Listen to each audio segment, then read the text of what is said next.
welcome to the channel. Today we're going to be changing the battery in this Nissan flip key. Today you're going to need a 2032 battery. These are available in most stores, quite a common one. We'll pop that to one side. Let's just flip this over and we'll flip the key out. We'll just check it's the same as yours before we start. Okay, so if we tip the key on the end, as you can see there's got a little cutout here.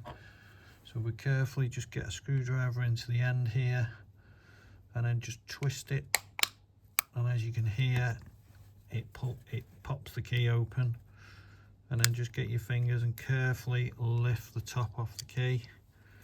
We'll pop that bit down for a minute, we don't need that, and then it reveals our battery. Probably better if I show you this way. So we just go in carefully there and just release the battery out, and that just pops out. Battery's placed in positive side down, so your positive side is always your smooth side, your negative side always has a domed edge. So we'll just get the new battery and we'll pop that back in,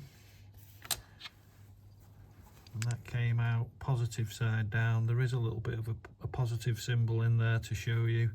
So just be careful, these metal pins going back in, and just slot that into place there, and as you can see it clips in nicely. Now as you bring this over, just be careful this part of the remote doesn't fall out. Just line everything up nicely, line it up all nice and square, and then this will just clip back together.